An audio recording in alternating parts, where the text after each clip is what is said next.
What's up, YouTube, man? I want to talk real quick about the breaking news. There was a school shooting in Florida. 17 people were killed and a couple more in the hospital, fighting for their lives. Um, Apparently, one of the students that used to go there, he got expelled a couple years earlier. He went there and set off a fire alarm, and students came outside, because that's what they do when a fire alarm goes off, and he started shooting. And then as the kids went back into school, he started shooting them, walking down the hallways and classrooms, left 17 people dead. Of course, that is very tragic. My heart and condolences goes out to the family of those 17 people that were lost. Now, you know what comes next, man. Everybody's on the gun control and mental illness thing. And the president gave his speech about it. My thing is, so as far as gun control, we do have the right to bear arms, and he passed a background check. No background check is gonna catch everything. So he passed the background check. He was able to get a gun, and the way he cared, the way his guardians allowed him to have the gun, it was legitimate. He kept it locked up, and it wasn't out. It wasn't a danger or anything, but there were a lot of telltale signs on his social media and the way he interacted with people that showed, that he had the ability to do something like this. He was a troubled teen. He grew up in a family that sheltered him. It wasn't his original family. His guardian died, his dad died. So he was a troubled teenager. So all the signs were there, I guess, but no one ever expected him to do what he did. Now, he did make a post on the YouTube thing saying that he was going to be a professional school shooter. And the YouTube blogger that, he saw that post, he reported it to the FBI. So the FBI were aware of it, but I guess they just didn't act on it. My biggest concern is, how was he able to get that close and access to a fire alarm, within the school, and then be able to get into the school? Now, I get it. You can't have police officers 24/7 protecting the school and everything, but that there has to be some way to better ensure that someone that has a weapon can't get inside of the school to cause that kind of chaos. If you look at all the school shootings, they all follow a similar pattern. A troubled teen that had access to weapons and, just was, angry or maybe mental illness, but they all have a certain pattern. We got to figure out how to stop these people from being able to get into schools with weapons, okay? And there's even more reports of schools that have students with weapons that they don't use, but, they still get in these schools with weapons. We have to start there. When we allow our children to go to school, we don't expect someone with an AR-15 to be able to go in there and shoot them up, So lawmakers can only do so much with regards to that, So while, it's mental illness may have played a role, because they always say that. They say, oh, the guy was mentally ill.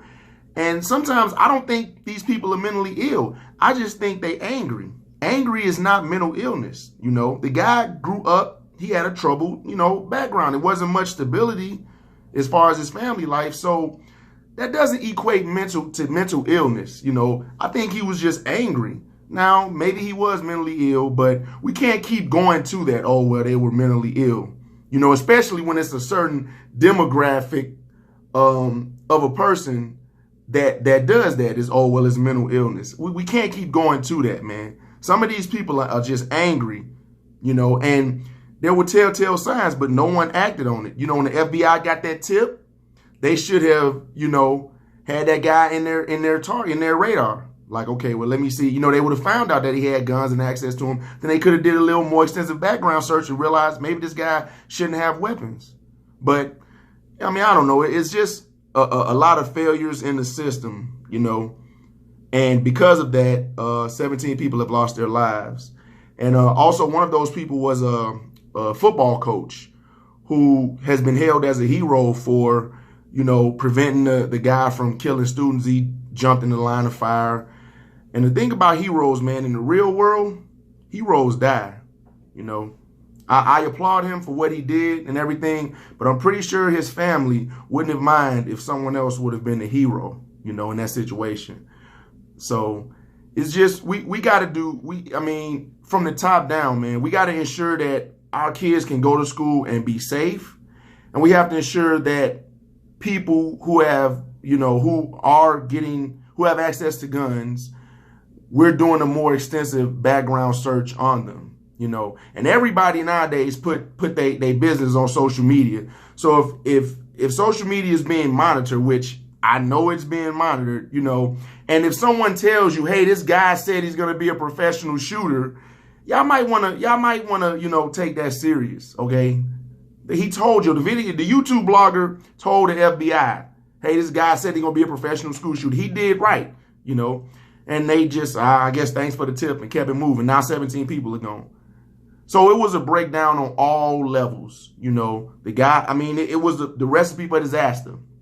The guy came from a troubled background. He had access to a lot of weapons. He even he even bragged about the weapons to people. And one of the people at the school actually said, you know what, this guy's going to end up shooting up this school. They actually said that, and look what happened. So, his foster parents or his foster family, I don't know. Maybe they could have, prevented him from having, so many weapons. But I guess they didn't feel that it was a danger because he kept the weapons locked up and he followed their rules. They were just trying to help a troubled kid who had nowhere to go. So it's all unfortunate, man. And the story's still developing, but you can go to CNN and, they got all kinds of reports and links and people that were actually videoing the shooting in the school. So you can check out CNN.com, man. I'm not going to put a link in the description. Just go to CNN. And, I'm pretty sure it's all over Facebook, but I don't do Facebook. So I don't really, But, yeah, my condolences goes to those families. It's crazy. Like, none of those people woke up this morning and the morning of the shooting and said, hey, they thought they all thought they were going to go home. They didn't wake up thinking that was going to be their last, day ever. And to die in a school is even worse, man. So this is one of those, national tragedies, and everyone is going to come together, and hopefully we can do better background checks, and the FBI can take tips more seriously or whatever. But no pointing the finger, man. We all can do better. So that's it, man. Once again, my condolences to the family. Everybody be safe and be aware of your surroundings, and any suspicious activities, man, on social media, report it to the proper authorities and just do better. All right, y'all. Thanks for watching.